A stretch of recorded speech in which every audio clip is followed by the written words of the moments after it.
What's up, guys?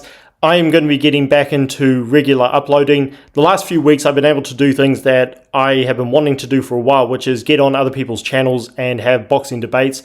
I've been on Rapstar Boxing. I've also been on BFTV's boxing channel a number of times, and shout outs to both guys. They've treated me with respect. I've had some fantastic debates with these guys, and just today I had a debate on BFTV Boxing's channel. And by the way, just for the trolls, I do not work for the LDBC. I'm just debating one of their members. I had a debate on BFTV's channel right here, if you want to go see it, about this whole Naoya Inoue situation. And I started with this thumbnail because there are so many angles and nuances to this story. Is Naoya Inoue ducking potentially his toughest mandatory, which is Muradon Akhmadaliev? Is it down to Bob Arum? I definitely believe it is. Is Inoue ducking? I personally don't think he is, but there are a lot of layers to the story. So we're going to look at it. We're going to go through the history. We're going to go through Naoya Inoue's mandatories when they were enforced and decide whether Inoue, again, is ducking Akhmadaliev. You guys let me know what you think down below. If you enjoy this content, could you please smash the like and subscribe buttons? It really helps me when you do that. Have a good day.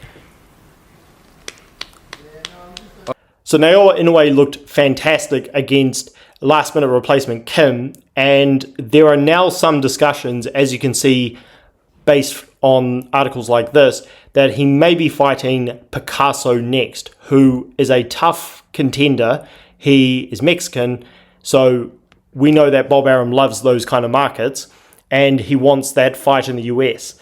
Now, one of Naoya Inoue's mandatories, Sam Goodman, has pulled out twice. He postponed the fight a third time before that with an injured hand. I've been saying he needs to lose his mandatory position, but he may not, and I will get into that on another video when it is official. But when it comes to Muradon Akhmadaliev, he is the WBA mandatory, and Bob Arum, as I put in the thumbnail, has been saying in interviews like this that no chance, who is this guy, nobody's ever heard of him. Now, we'll get on to Akhmadaliev's resume in a second for those who don't know. Now, Eddie Hearn has had to go the Bob Arum route and say things like this: Inoue is ducking Akhmadaliev. And I don't know if he promotes Akhmadaliev or if he has a co-promotional deal with whatever. Akhmadaliev has had to throw his name out there and said, "Why is Inoue ducking me?" in interviews such as these. Now, my reasons for saying that Akhmadaliev, I agree he should be getting a shot. And I've also had people in previous videos that I did months ago saying that I was giving Akhmadaliev too much credit because of fights he's turned down in the past. But my reason for saying that Akhmadaliev hasn't exactly been hard done by and Inoue is not ducking him is because, and I'm going to show receipts here, he was mandated after the mandatories Inoue has fought in Neri or Goodman, who he has tried to fight. Sam Goodman, as you can see here from articles like Sporting News Australia, he was IBF mandatory in July 2023, and that was against a guy called Rais Khalim. I hope I said that name right. And that was actually a fight which Akhmadaliev turned down. Now, Goodman took it. He became the mandatory. July 2023, he had a stay busy fight while Inoue fought Neri, and that's where he injured his hand. That postponed the fight, which led to TJ Doheny, which I'll get into in a second. And then he pulled out with cuts. Now, the WBA originally called for Akhmadaliev to fight Tomoki Kameda in a WBA eliminator in June 2023. So at the time that Goodman, as you can see again, he had been called the mandatory, Akhmadaliev, again, according to this, was not the mandatory. Now, he ended up fighting a guy called Kevin Gonzalez because Kameda, he pulled out of the fight. And yeah, Akhmadaliev dominated him, stopped him in 8 rounds. And also, shout out to BFTB, I did get something wrong in the debate. I thought Akhmadaliev had not been officially announced as the mandatory. Now, in this situation, he was the mandatory in December 2023. Now again, Goodman was mandatory before that. Going to Lewis Neri, this is his Wikipedia page, and Wikipedia, they were accurate on this. After he lost to Figueroa, he fought a undefeated fighter called Carlos Castro, and again, that was his next fight. Then he fought a guy with a very long name, Hovhannissian, and he won the fight. So this Hovhannissian guy, by the way, does not have a great resume. However, it was a mandatory, and again, this was February 2023. And going back to Sam Goodman, he was mandatory in July or around July 2023. Akhmadaliev, again, according to reports, did not become the mandatory until December 2023.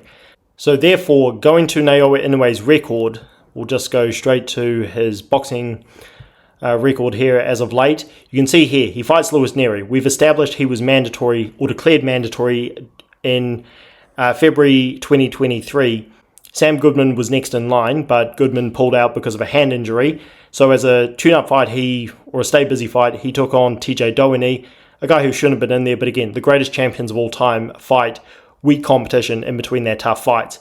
Then Kim, he was a last-minute replacement, and again, this is all for Sam Goodman, who again, I will do a video on if he keeps his mandatory spot, but he is the mandatory for the IBF, which again was around July 2023. Akhmadaliev became mandatory December 2023, so therefore I really don't feel he's been hard done by because he hasn't had to wait longer than the other guys because Inoue's ducking him. He's last in line. And again, these sanctioning bodies pick and choose who they go for, who gets the first dibs. Now going to Akhmadaliev's resume, he is a former champion. Again, we go down to his record. His reasoning for only fighting Gonzalez in a title eliminator and Ricardo Franco for the interim title, which again, this is where the WBA is going to be sort of giving him a chance to enforce his mandatory status without enforcing it, which again, that's a problem. But his reasoning for not fighting the other top guys, because again, he was called out by Ra'is Alim for a number one mandatory fight, and he ended up not taking it. Ra'is Alim ended up fighting Sam Goodman, which is how Goodman became mandatory. Akhmadaliev's reasoning for not taking on guys like Alim is that he lost his titles in a split decision to Marlon Tapales.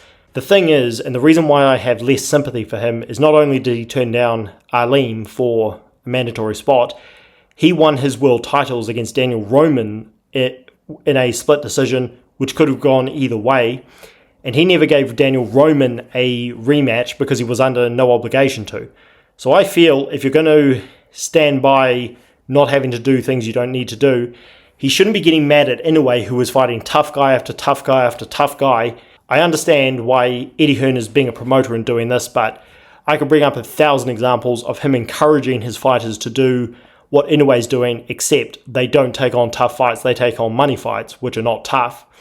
I understand why Akhmadaliev is saying this, and I, again, understand he wants his mandatory shot, but in boxing where, first of all, we have a champion who is prepared to do what he is ordered to do, and he's fighting a murderous row, it's not abnormal for fighters to not get shots as soon as they want.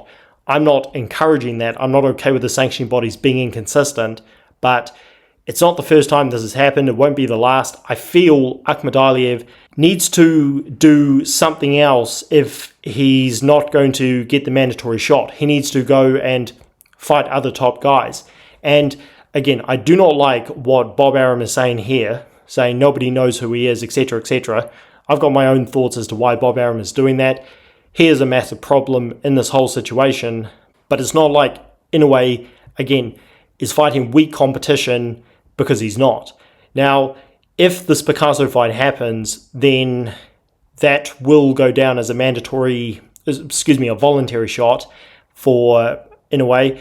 Disappointing because Junto Nakatani, who was fighting in February, that is supposed to be a voluntary shot.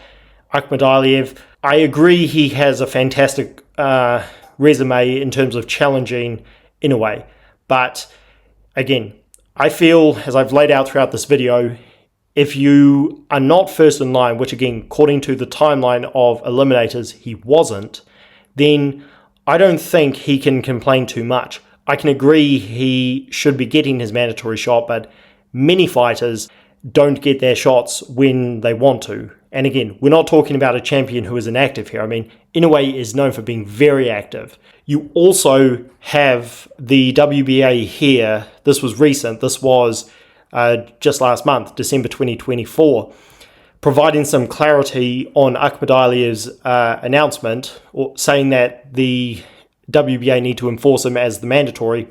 Now, according to this article, the WBA is first in line in this case, which is something BFTB brought up. He said that the reason he believes Inoue is ducking Akhmadaliev is that Akhmadaliev was first in line as the mandatory. Now, I brought up in that debate multiple times, the sanctioning bodies are very consistent at being inconsistent. I brought up multiple times in other situations where unified champions were given mandatory orders of mandatories to face, that they pick and choose who ends up being first. So down here, a member of the WBA, a guy called Oliver Gomez, he's a WBA executive, he said, we wait on both Akhmadaliev and Inoue's results, and we go from there. Because there are talks of, again, Inoue potentially going after Picasso, and the big super fight that he is calling for is a fight with Junto Nakatani, Japanese superstar. Now, again, you look at that and you think, well, why is Akhmadaliev not getting pushed by the sanctioning bodies? Why is he not enforced? Why is Naoya Inoue not fighting him? Why did Inoue fight TJ Doheny? Now, I did not do a video on this because I was very close to losing my channel at the time. My reason for being okay with the TJ Doheny fight, even though I wanted Akhmadaliev to get his shot, is that the greatest champions of all time, going back to Ali, going back to George Foreman, going back to Sugar Ray Leonard, they have fought weak competition in between tough fights. And Inoue has had a murderous row since he moved up. Champion Fulton, champion DeParlas, followed by mandatory Neri, mandatory Goodman. You sandwich a weak guy, a champion, former champion in TJ Doheny in there. It is what it is. It's not what I like, but again, it is what it is. Going back to Akhmadaliev, he should, again, push his mandatory status big time, but also make yourself maybe undeniable, because in a way, again, he's not fighting weak competition. Fight guys who are also highly ranked. But this is going to be a situation where Inoue could end up losing his title. Maybe Akhmadaliev has to hold the interim title for a bit, in which case, again, he won't be the first man to do so. And we'll see if Inoue ends up fighting Picasso. I hope Sam Goodman loses his mandatory shot. There is a chance he could keep it, and I hope Akhmadaliev is able to get a shot against Inoue this year if it doesn't happen next, because again, Inoue is a very active champion. I've given my opinion. I do not believe Inoue is ducking. I think Akhmadaliev is just unlucky, but it's not the only time, and he's been on the other side of situations like this. So I don't think he is being ducked, but let me know your thoughts down below. Again, I'm enjoying these debates. I get to put my name out there, connect with more channels, and yeah, let people know what I'm about. And yeah, shout out to everybody who has subscribed. If you enjoy this content, I'll be uploading regularly again, with things getting back on the right track. Hope you guys all enjoyed this. Drop your thoughts down below. Like and subscribe as always. Catch you later.